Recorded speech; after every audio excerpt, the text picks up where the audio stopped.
Hey everybody, Matt Colville here, and this is Arcadia 3. Actually, hang on, wait a second. Last time, I didn't show off the cover art for Arcadia 2 because I thought it was so striking, it would be best viewed by folks opening the issue up on their iPad for the first time. And that seemed reasonable back then, but afterwards, I was like, it kind of sucks that there isn't a video record of this awesome cover. So here is the cover for Arcadia 2. Wow, I love this cover. This is art from Edge, an artist many of us were following on Twitter. She agreed to provide us with this striking elf portrait. I often feel like we're lucky to work with these artists, and Edge is no exception. Edge sells prints of this in her store. There's a link in the doobly-doo. We like promoting the work of the folks who contribute to Arcadia, so if you want a print of that cover, please head over to her site. But that was Arcadia 2. This is Arcadia 3. Yeah, look at that. I love this so much. I love the fact that an Arcadia cover can be anything. In this case, an angel walking into hell, the demons at the gates already defeated. This is a piece by Justin Gerard. I'm not sure if he sells prints of this, but I believe he has his own Patreon. We will put a link down below. How cool is that? Sourcing these covers is one of the hardest parts of producing Arcadia because we just want every cover to be killer. And so far, I think each cover has been better than the last. But I'm pretty sure I would think that no matter what order they were in. So thanks to all these artists for contributing, and I cannot wait to see what we get for Arcadia 4. But that's the future. This is Arcadia 3. This is another 4-article issue, still only $5, and it is full of dope shit. And if you think he's just saying that because this is his company's product, well, you wait and see. First up is The Dreamkin by Justice Armin. These are 3 new ancestries for your 5e characters, each of them with an origin in dreams. The first is the Lucidling. This dude here, look at this guy. This art is brilliant. This idea is awesome. Lucidlings are spawned out of the dreams of sleeping aberrations like aboleths or any sufficiently powerful, weird creature. Then we get sand speakers who can literally enter other characters' dreams with their dreamwalk ability, which is a very cool idea. I think you could do a whole adventure with a sand speaker PC who brings the rest of the party into like a sleeping dragon's dream. Actually, that is a good idea. I'm going to write that down. There are no rules here for how a Sand Speaker PC might bring others into a dream with them, but I would probably make it like a skill challenge, so there's some tension, and how well you do determines how aware the sleeping dragon is of your invasive presence. Then we get the Somnians, who create and implant dreams, which could be good dreams or bad dreams. These are all very cool. I would love to play any of these in a game. Hats off to Justice for both the great idea and the excellent execution. Article number 2 is what I consider a very high utility article. It's literally just 10 new spells by Celeste Konowich, but they're all spells from earlier editions, missing from 5e. They've been reworked from the ground up and tested by our testers. There are definitely spells in here that I remember from earlier editions, like Glitter Dust and the Return of Permanency.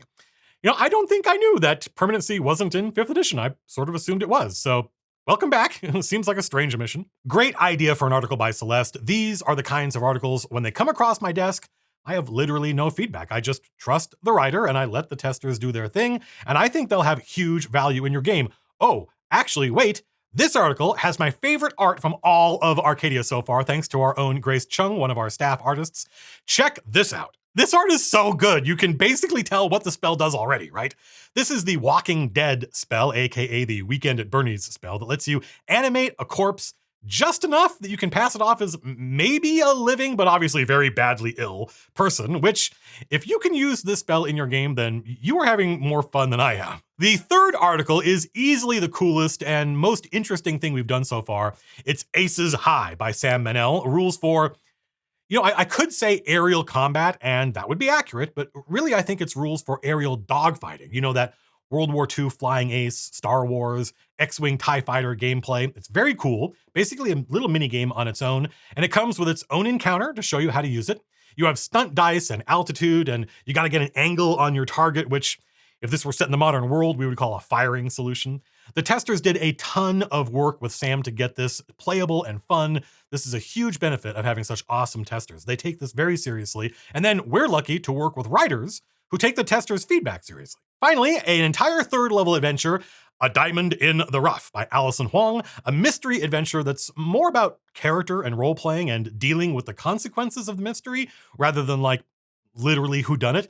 It's more story-based than a puzzle, and it also features an amazing piece of art, this one from Nick Despain, but I can't show it to you because it is a bit of a spoiler. It's only 12 pages, short but full of good ideas. I'm sure many DMs out there will get a kick out of it, and it is very different from the adventures in issues 1 and 2. We want to thank Jen McCleary for handling Arcadia layout duties. I am very happy with the look and feel of Arcadia, and that is thanks to Jen. Finally, a huge shout out to our testers. They are all volunteers and they take this very seriously. I think Arcadia is much more robust than our first product, and the testers are a huge part of that. I say they're volunteers, and that's how I got started in the business, but we did just sign a contract with Spencer Hibnick, aka Pesto Enthusiast, whom some of you know as one of our Twitch mods. He's now our lead tester. It's not a full-time gig, but it's important to us when someone goes above and beyond that we recognize that, and having Spencer under contract and paying him means we get to continue to collect bugs and support stuff after it comes out. You know, folks had questions about something from Arcadia 2, and Pesto went and found the writer on Twitter and asked for clarification and then relayed that answer to the patrons in our Discord. So that's pretty awesome. Good job, Pesto.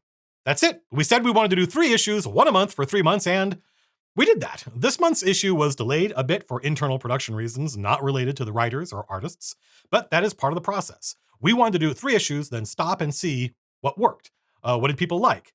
Now we're going to do our own internal postmortem so we can see how we can improve our processes and make sure we can hit a monthly cadence in the future.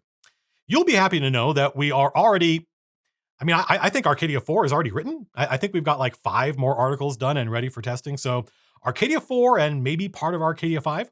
So we're going to take a break, learn from this experiment, and then come back soon with Arcadia 4. And then, if we can, another issue every month until who knows. So Heidi Hence Arcadia is available now on our Patreon for patrons at the $5 or $10 levels, or in our store for $7.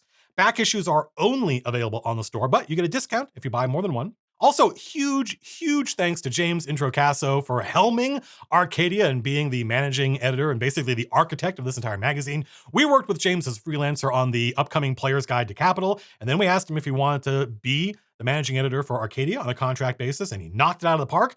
So we brought him on board full time, and MCDM is just hugely lucky to have James on board. He is an asset.